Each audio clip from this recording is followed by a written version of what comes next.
मैं एक professional athlete के रूप में ये $1 करोड़ वाली जॉब करने जा रहा हूँ और मैं आपको बता दूं कि कितना फर्क होता है एक एस्ट्रोनॉट बनकर हर साल $2 लाख कमाने में। ये पागलपन है। डायनासोर की हड्डियां ढूंढकर हर साल $1 लाख कमाने में। Oh my God. और भी कई जॉब्स के बीच, और मैं शुरुआत करूंगा सबसे कम इनकम वाली जॉब से, गोल्ड पैनिक, जिसके जरिए हम एक साल में $1 कमाएंगे। लेकिन हम करोड़पति बनेंगे शायद तुम्हारे सपनों में। बेसिकली गोल्ड पैनल्स इस मैकेनिज्म में मिट्टी डालते हैं, फिर इसमें पानी डालकर थोड़ा हिलाने के बाद सारा सोना फिल्टर होकर नीचे जमा हो जाता है। लेकिन ये इतना भी आसान नहीं है, क्योंकि 5 घंटों की मेहनत के बाद मैं बिल्कुल भी अमीर नहीं बन पाया। ओह बॉयज, मुझे सोना मिला।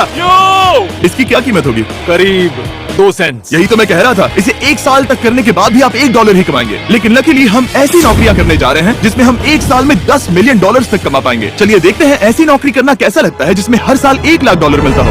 म्यूजियम के लिए डायनासोर की हड्डियां ढूंढना। और हाँ, ये नकली है क्योंकि ये सभी मर चुके हैं। तो ये उन गड्ढों में से एक है। क्या ये सच में डायनासोर की हड्डियां हैं? बिल्कुल। मैं यहाँ 17 सालों से हूँ। ये अब तक की सबसे बड़ी हड्डी है जिस पर मैंने काम किया है। ये रही आपकी थाई बोन यहाँ पर, जो करीब 4 फीट लंबी है। तुलना के लिए ये रहा वो डायनासोर और ये रहे 6 काल जो एक के ऊपर एक खड़े हैं। और मेरी लंबाई 6 फुट 5 है। ये मेरी जैक हैमर्स है, बड़े काम के। तुम कर सकते हो। उसे बिल्कुल पता नहीं वो क्या कर रहा है। कोई आइडिया नहीं है। आपको ये सुनकर अजीब लगेगा, लेकिन हम इस काम में बहुत बुरे हैं।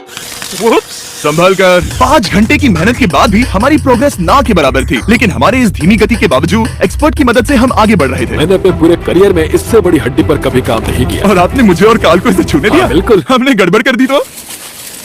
जॉश, इसका वजन कितना होगा? करीब करीब 90 से 110 किलो। हाँ। नोलन की मॉम इससे 10 गुना ज्यादा भारी ऐसा है। कुछ नहीं है।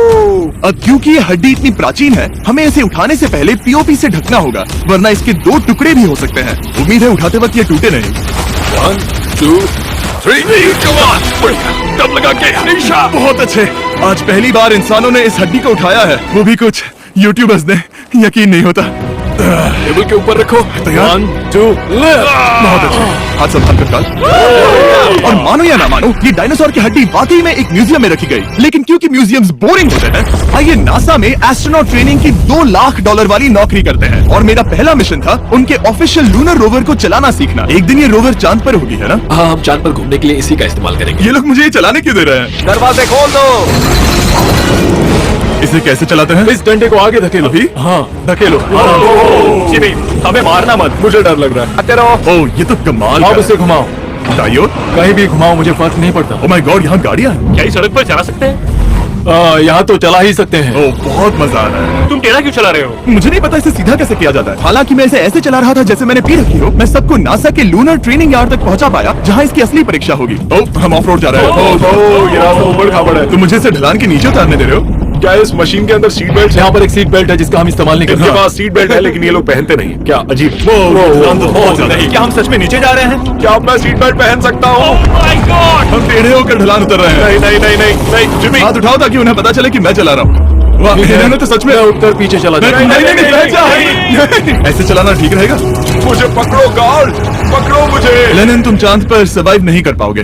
शायद मैं कर पाऊंगा। और उसके बाद नासा ने मुझे अपनी विशाल स्पेस फैसिलिटी दिखाई। यकीन नहीं होता, ये पृथ्वी का दूसरा सबसे बड़ा पूल है। ऐसा लग रहा था मानो वो हम पर फ्लेक्स कर रहे हो, खासकर जब उन्होंने अपना स्पेस सूट दिखाया। स्पेस सूट को पहनने के बाद ही तुम एक एस्ट्रोनॉट बन जाते हो। लेकिन इसमें भी एक दिक्कत थी। स्पेस वॉक करने के लिए क्या आपको डायपर पहनना पड़ता है? तुम इस सूट में 12 घंटे तक रहते हो। वाओ, इसे पकड़ो। तो ये सचमुच एक एडल्ट डायपर है। तो जरा संभल कर। हाँ। ये स्पेस आर्टिफैक्ट है। ये कई बार मिशंस में इस्तेमाल हुआ है। यानी असली एस्ट्रोनॉट्स ने इसे पहना है? हाँ। और उन्होंने इसमें सुसु भी किया था। क्या आपने इसमें सुसु किया है? मैंने नहीं, इसमें नहीं। ठीक है। तो बताइए अगला मिशन कब है? क्या तुम 1 साल बाद फ्री रहोगे? मैं समय निकाल लूंगा। ओके। और मेरी ट्रेनिंग के आखिरी स्टेप में मैं एक कमाल की चीज करने जा रहा हूँ। उन्होंने मुझे चांद को छूने का परमिशन दिया। थोड़ा दम लगाकर खींचो क्योंकि इसका वजन 4000 किलोग्राम ये 4000 किलोग्राम का है?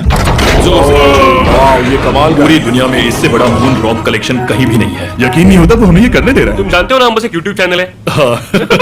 ओह माय गॉड, ये किसी जमाने में चांद पर हुआ करते थे। क्या मैं इस जेनेसिस रॉक को छू सकता हूँ? बिल्कुल नहीं। कल हमने एक डायनासोर का फॉसिल खोजा था, इसीलिए मैं इसमें एक्सपर्ट हूँ। क्या आप छू सकता हूँ? नहीं। मैंने कोशिश की। यहाँ मौजूद ये मटेरियल असल में चांद की मिट्टी है। Oh my God! तुम इस वक्त वास्तव में चांद को छू रहे हो। ओह, ये तो कमाल है। तो इस ट्यूब में चांद की मिट्टी रखी गई है और इसे अब तक खोला नहीं गया है। और अगर ये सच है तो हो सकता है उसमें एक एलियन भी हो। हाँ, वो पहला होगा चांद पर। और ये जानने के बाद कि एलियन सच में होते हैं, हम अपनी अगली नौकरी के लिए स्ट्रेटोस्फीयर की ओर गए, जहाँ कार्ल और नोलन ने प्लेन उड़ाया। मैंने पहले कभी प्लेन नहीं उड़ाया। हमें पता नहीं हम क्या कर रहे हैं। फ्लाइट ट्रेनिंग के पहले दिन पर आपका स्वागत है। मैं मजाक नहीं कर रहा। बॉयज को एक असली प्लेन उड़ाने के पहले बस एक बार इस फ्लाइट सिमुलेटर में प्लेन को लैंड करवाना होगा। तो ये रहा हमारा थ्रोटल। पीछे खींचने पर प्लेन धीमा हो जाएगा। Oh my God! और लगातार एक के बाद एक ओह गॉड! नोलन की क्रैश लैंडिंग के बाद तुमने प्लेन को क्रैश कर दिया। उसने सक्सेसफुली लैंडिंग कर ही ली, जिसके बाद पता नहीं क्यों उसे इस प्लेन को चलाने के लिए चाबियां दी गई। यो, मुझे डर लग रहा है। अगर तुम ये नहीं कर सकते नोलन, तो प्लीज भगवान के लिए इन्हें बता देना। ओह माय गॉड, मैं एक प्लेन उड़ाने वाला हूँ। Oh my God. ठीक है, क्या तुम तैयार हो? मैं तो बचपन से ही तैयार हूँ। Full throttle, approaching 60। थोड़ी डगमगाहट है, लेकिन आप लीवर को पीछे खींचे। हम टेक ऑफ कर रहे हैं। बहुत अच्छे। ओह माय गॉड, तुम्हारी जिंदगी मेरे हाथों में है। वो सच में इस पूरे प्लेन को अकेला उड़ा रहा है। हाँ, मैंने तो छुआ भी नहीं है। टर्बुलेंस की वजह से कभी क्रैश नहीं होता है ना। दरअसल अब देखो, मैं दाएं मुड़ने वाला हूँ। नहीं। दाएं मुड़ा। ओह माय संभल गॉड, कर। प्लेन टेढ़ा हो गया। यकीन नहीं होता, मैं इस चीज को कंट्रोल कर रहा हूँ। देखो मेरा जादू। रुको। ओह नहीं, ये क्या? बेवकूफ, मैं तुम्हारी जान ले लूंगा। अब हम उस तरफ जाएंगे और फिर तुम प्लेन को लैंड करो। ओह माय गॉड, मैं भूल गया। हाँ, अक्सर लोगों को यही सब याद रखने में दिक्कत होती है। ठीक है, हम नीचे जा रहे हैं। मुझे डर है तुम कहीं हमें ऊपर ना पहुंचा दो। सिमुलेटर पे हर बार प्लेन मेरे से यहीं पर क्रैश होता है। ओह गॉश! हम यहीं लैंड करेंगे, इस रनवे के ऊपर। Oh my God! हम कुछ ज्यादा ही नीचे है नहीं? इसकी नाक को बिल्कुल बीचों बीच रखना। Oh my God!